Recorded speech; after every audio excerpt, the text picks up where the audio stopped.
of amazing.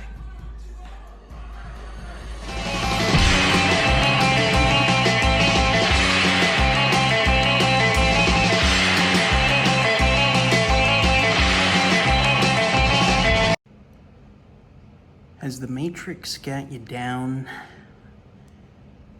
Does society feel like it's crushing upon you? Did school feel like a incessant brainwashing marathon that felt like it would never end? Did the news lie to you? Did politicians promise you things that they didn't end up actually doing? If you've answered yes to any of these questions that I've just asked, then you just might be in the Matrix. And welcome back to the show. I'm your host, not your holster, I'm your host as always, the Matterhead himself, Jacob Hayes. Thank you for joining me. I'm an actor, comedian, writer, researcher, aspiring filmmaker. I wear a lot of hats. I think about a lot of stuff. This program, called The Program, that you're watching currently, is a little bit of everything. I'm going to cover the funny, the strange, the conspiratorial, the paranormal, the historical, the mythological, the theological, and certainly the philosophical, as we analyze every aspect of the psychological. So if that's the kind of thing that gets your nipples going, gets them hard, then that's this is definitely the kind of show that I think you might enjoy. Sometimes we'll have guests on, we'll interview them, talk about strange shit. Sometimes it'll be comedians, sometimes it'll be people with strange life experiences, just kind of like me and in my mind and the show. I like to joke around a bit, but I also like to look into things and talk about stuff.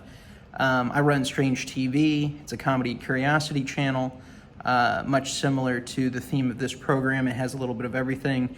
I like to mix it up and mix it in together because as long as I'm clear about what I'm posting, what the context is of what it is, whether it's supposed to be meant to be kind of funny or entertaining, or hey, this is a little bit more of a thinker, of a hey, watch this, let me know what you think of it kind of a thing. And with a lot of that stuff, because I share a lot of documentaries, I share a lot of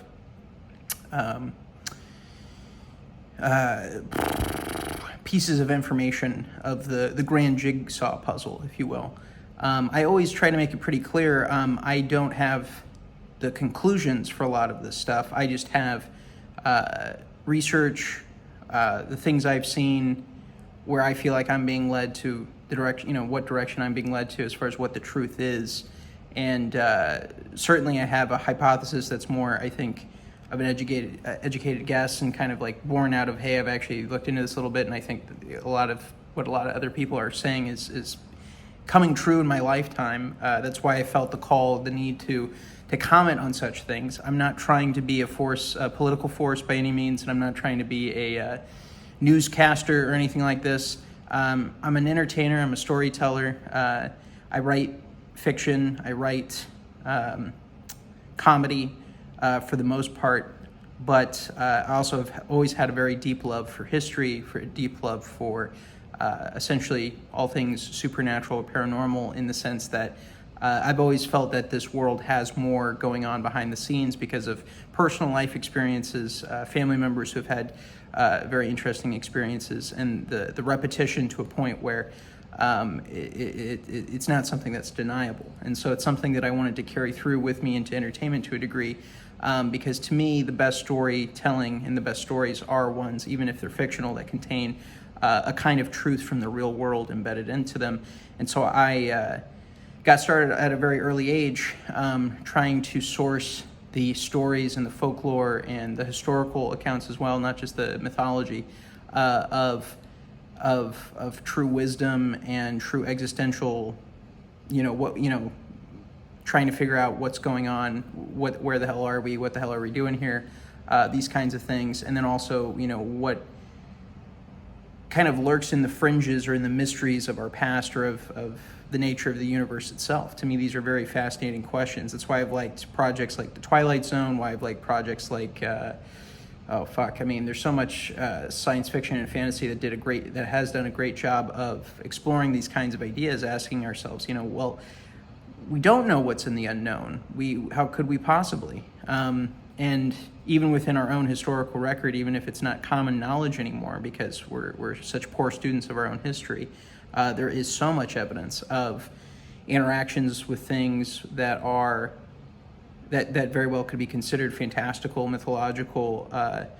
Usually in a modern context, that means, i.e., didn't exist or doesn't exist, but I would argue the opposite. It's the repetition across culture and time, even when these cultures and civilizations didn't interact with each other, but the fact that they have these shared phenomenon really speaks to this idea, I think, that there is something much deeper there than mere psychological manifestation of mankind. And certainly some examples could be explained away as psychological manifestations that are just human universals, but there's other phenomenon that we'll get into with some of the cases and paranormal accounts that we'll talk about on the show occasionally, that I really think would convince anybody who's, no matter what you believe, it's really not about belief, but just considering the evidence that's there, that exists. It's almost kind of like when you look at all the very odd historical evidence pointed out in books such as Forbidden Archaeology that really seem to imply that the timeline of our version or progression of history is completely incorrect, that instead history is much more cyclical and archetypically repeating across time, So these kinds of ideas I find important to discuss, and I war internally, constantly, whether or not I should speak more professorially or in an academic vernacular or more in a comedic, entertaining vernacular. And I'm going to do my best to try to integrate that, because I do have a kind of hard time for some reason where I keep switching back to which hat. I'm not sure which hat I want to wear in terms of the show or even in the entirety of my life, you could say. And it's a frustration of mine, but I do genuinely feel that the best entertainment is trying to ask questions, is trying to get to the bottom of things, is trying to consider outside of the box perspectives and thinking and theories. And it's not just the best entertainment, best kind of entertainment, it's the best kind of thinking, it's the best kind of science, it's the best kind of study or growth of anything. So, with all that said, I hope you like this shit. Just the strange history, really, of California. You could really, really, really spend a whole lot of fucking time trying to figure out what the fuck is happening and has been happening in California since since there was people here. It's one of those places, I've talked before on my show about high strangeness, which is this concept of a multitude of various claimed paranormal phenomenon or supernatural phenomenon occurring in the same concentrated location. A great example in the Southern California area especially, in previous episodes I spoke about Skinwalker Ranch, but that's not in the SoCal area, but in the Southern California area where I'm currently in Los Angeles, another example, comparable in the same classification of high strangeness as places like Skinwalker Ranch. Out here we have Catalina Island, also known as Avalon Island, also formerly known as Wrigley Island, because the Wrigley Gum Family in the early 20th century at some point purchased the island, which is kind of a Californian Martha's Vineyard as far as if you go there now. I haven't been, but I am trying to schedule a visit soon. One of these weekends, I want to go with my dad or family. I think that would be a cool trip for them to do. But yeah, they drive around on golf carts there, and it's a good beach and kind of boating community, and you can surf and all that kind of shit as far as what things I've heard you can do there. But they've got a museum as well of containing supposedly some of the ancient giant bones that were discovered on the island, which was, if I'm not mistaken, discovered by the Wrigley family or by associates that worked for the Wrigley family after the Wrigley Gum Family. Yes, that's double mint, juicy fruit, all that bubblicious bullshit. After they purchased it, they discovered, I think the number was something like 30,000 giant bones. And they weren't all giant bones, but a lot of them were, and then it included normal-sized humans as well. And there was evidence of cannibalism, which I think they surmised from the teeth example, or I don't know. There's somehow they can tell with the molars, like, oh yeah, they were gnawing on human bones or something like that.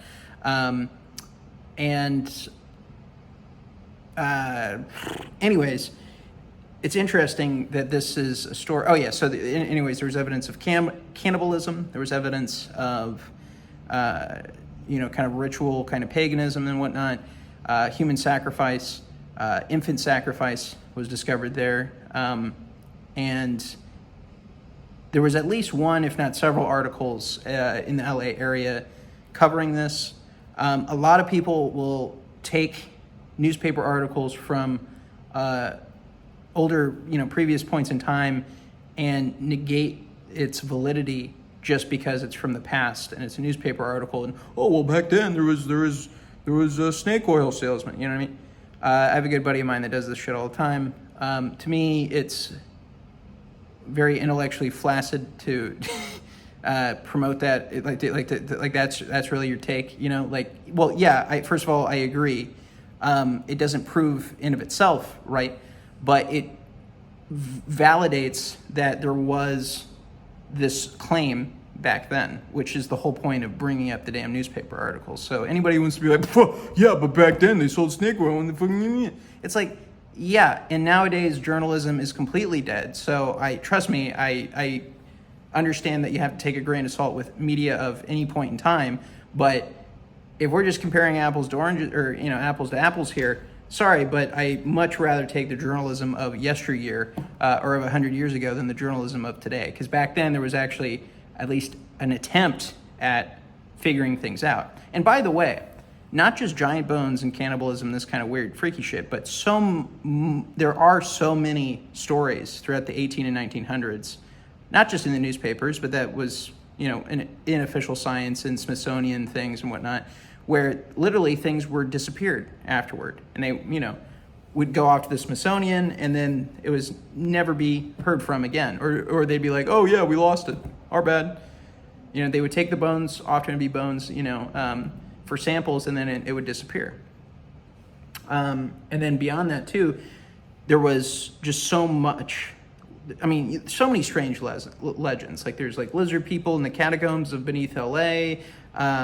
So much just weird stuff. And I'm not saying all of these are true, especially that one. I haven't really looked too deeply into it. But the point is that there was always this kind of explorative spirit that fascinated the media, or I should say fascinated the people of the times, and that's why these stories ended up in the media, because they were trying to make sense of it. I don't think people were trying to, once again, just believe something because it was fantastic. I think there was legitimate, I think a lot of these people especially are not the kinds of people to believe in fantastic things, but were shown evidence for something to the contrary, or discovered or happened upon something that got them going, hey, maybe there are things in the unknown, maybe there are things we don't know that are a little bit what we might consider spooky, strange, fantastic, kind of out there, or, especially if it corroborates or substantiates anything of a religious or theological history or nature, it's really gonna,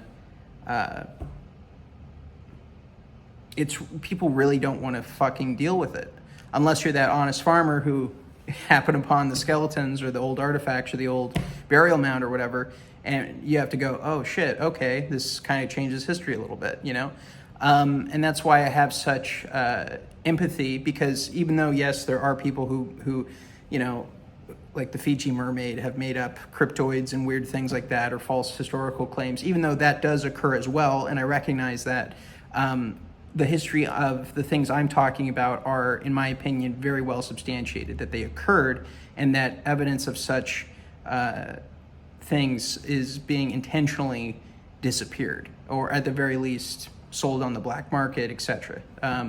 Whether or not, how grand, like I often say with a lot of these things, how grand the conspiracy is in actuality is yet to be seen. But there's lots of evidence, as I'll point to with these kinds of subjects and topics and stories, where it's like, obviously something is afoot, which is the whole point of this show, is to just be like, hey, obviously there are things that are not, there are questions left wanting. There are things that still need to be explained and accounted for. And you can't just go, well, that sounds like bullshit, because that'd be a waste. That's so much time to have to actually, sift through the evidence and actually consider things and actually think and actually research and actually look up history books and actually go to the library or whatever hall of records to actually, see what actually was going on back then.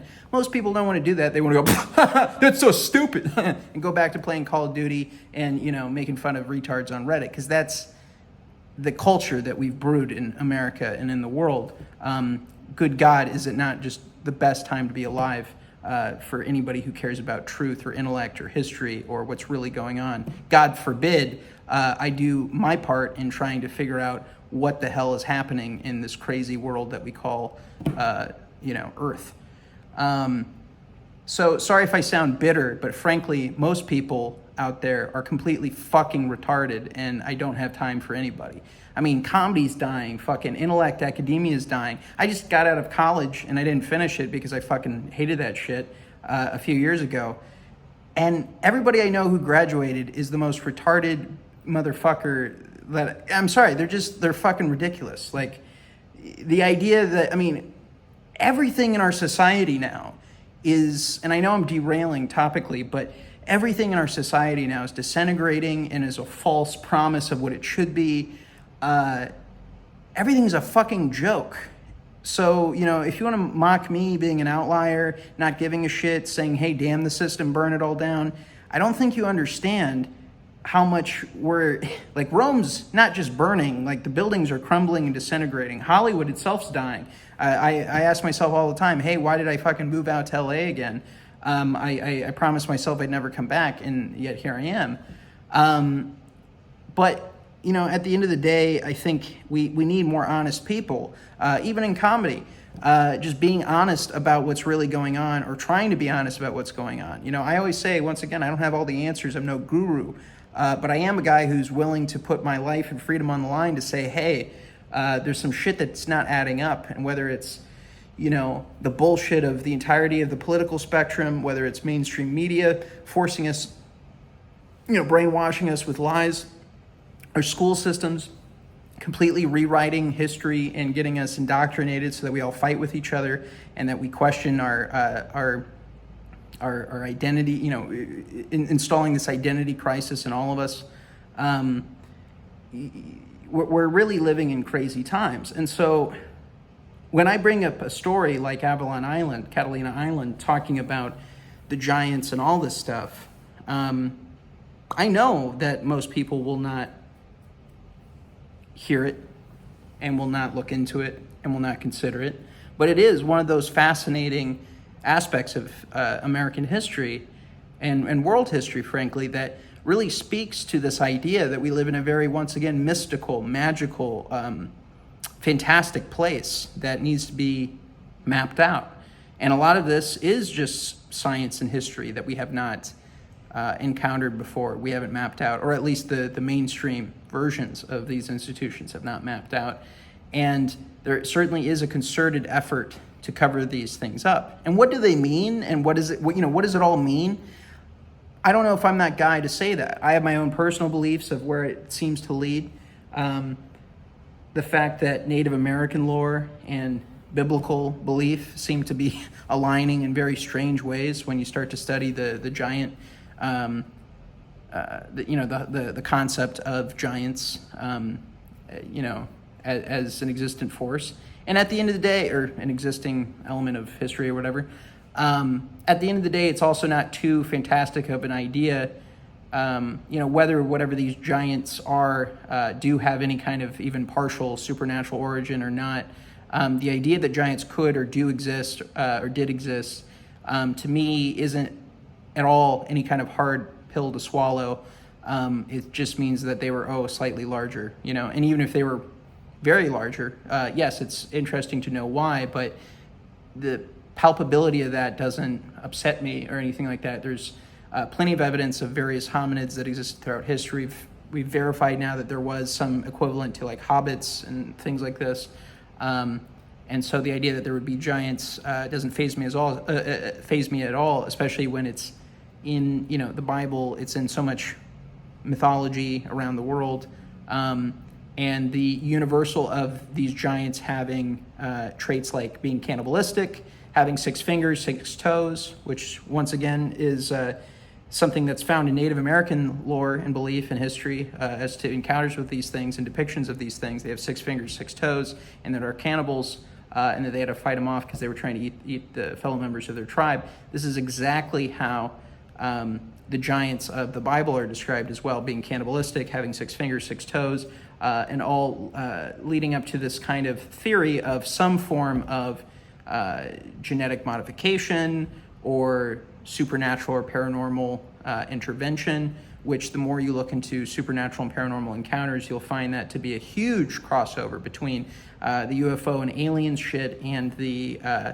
paranormal, supernatural, religious kind of experiences where people have very demonic interactions, mimicking alien abduction accounts and things like this. You start to see these patterns where it's like, what does this all mean?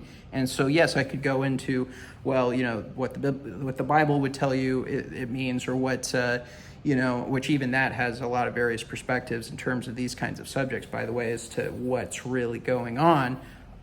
But similarly, you could, look into various Native American lore in the local areas of Southern California and what they believe, and that's something I'm currently digging more into presently. But I guess what I'm trying to say is you can take it a lot of different ways, but the patterns, the archetype exists. And it's like, okay, it's one thing to say that all the giants, or that all these different cultures would have giants in their mythology. Maybe that's just some kind of psychological phenomenon. But then you go a little bit deeper, and then it goes, okay, why would they all share the trait of being cannibalistic? And why would they all share the trait of having 6 fingers, 6 toes? That seems oddly specific and random. So once again, that's just another little not thought experiment, but another little quick thing that, it's just one little point, but it totally shatters that whole illusion of like, there's nothing to these subjects and there's nothing to this history. It's like, yes, there absolutely fucking is. And if you say otherwise, I'm sorry, but you're either a liar or you're just completely retarded. Like, there's no in between. Frankly, this stuff I do get pissed about, because there's so much of it that it's like, it's so damn cool, it's so damn interesting, it's so damn worth all of our time in contemplating and discussing it, but there are so many motherfuckers out there who just lack the intellectual capacity, perhaps, or whatever. They just really lack the ability to even discuss these things without freaking out and running to the new religion of science, which I'm not against science, but what I'm saying is that there's this new culture of worship the science, worship which isn't the same as like follow the data, by the way. It's the cult of scientism, if you will. It's religious dogma born out of secular science, essentially what it is.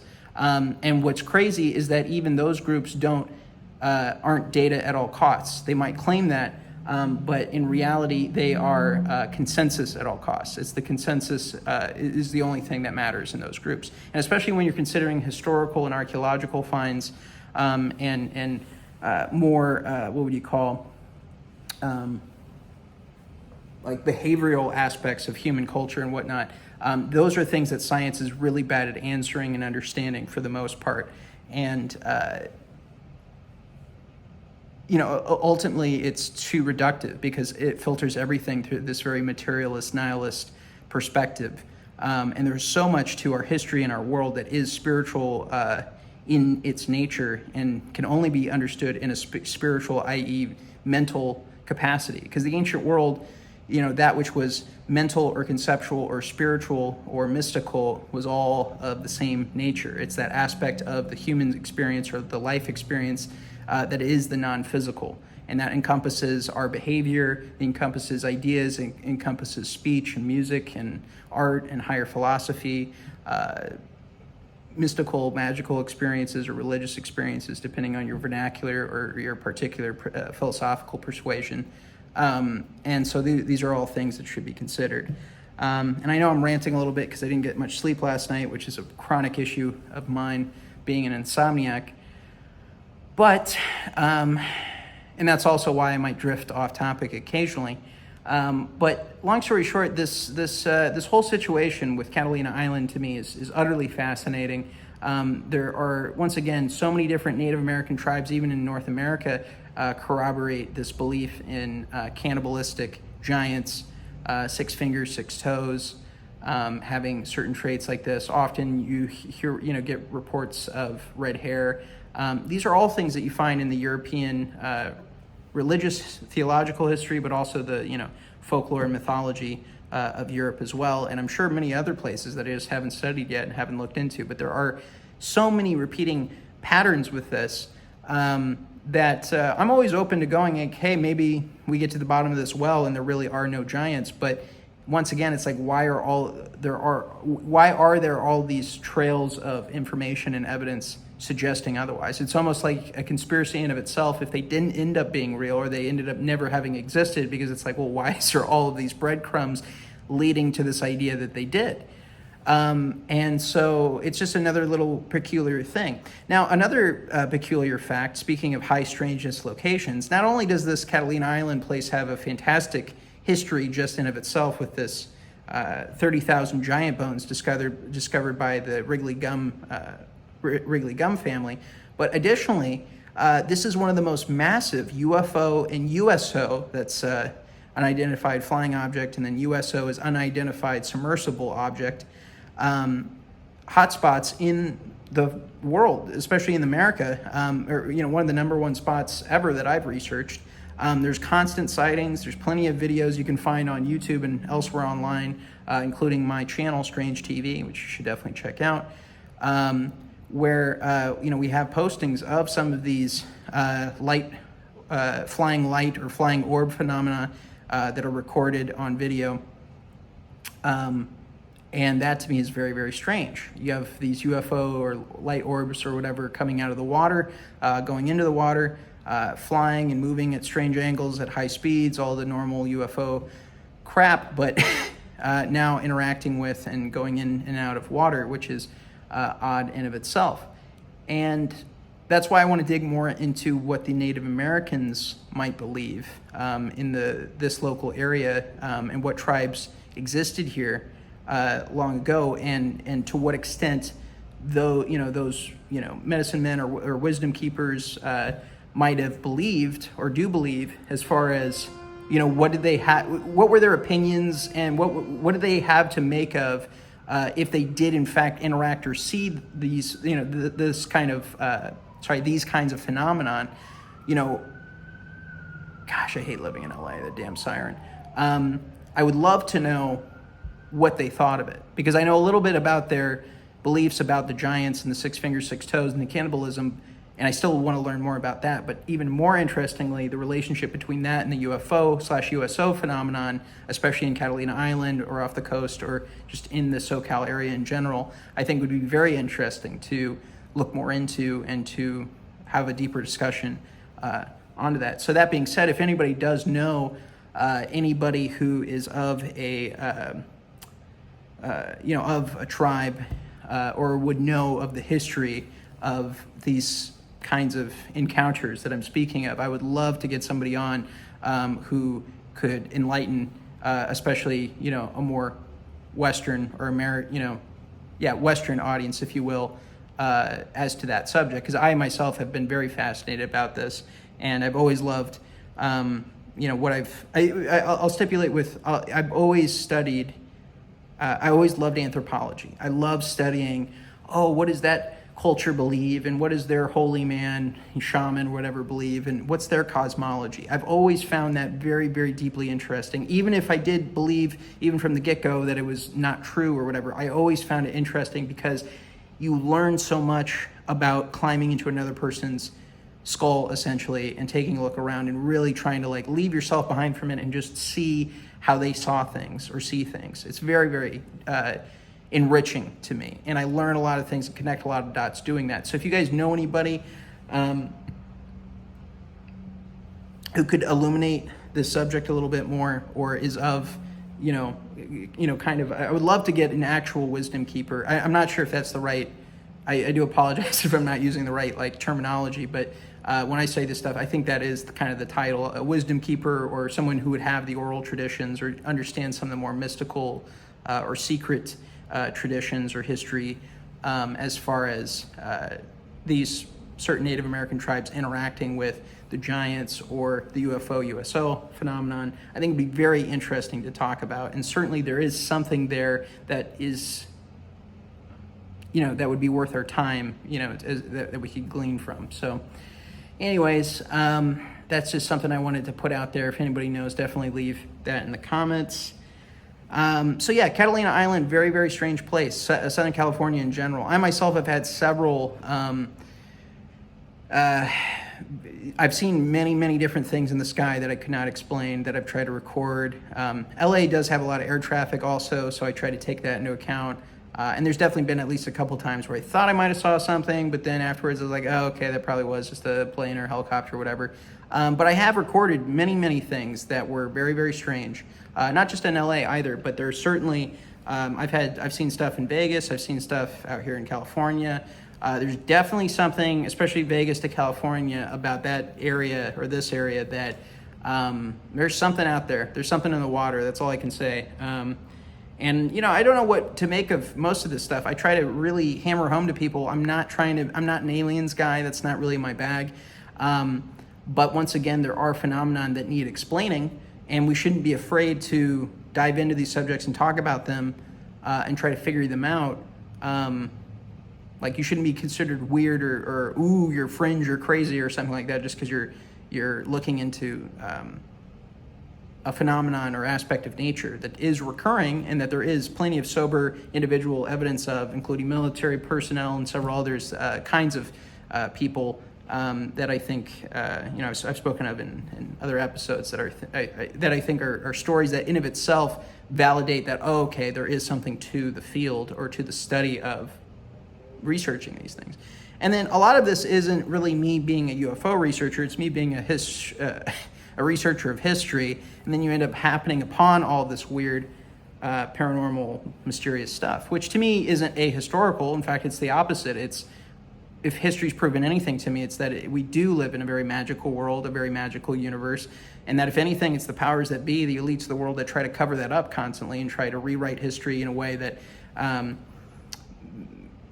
not only demoralizes us and disconnects us from our true past and the true comprehension of it all, but they really want you to think of yourself as a very dispensable, unimportant, uncreative, unthinking, and ideally unfeeling thing that only has its use and its functionality to serve the greater whole. I mean, that really is what we're dealing with.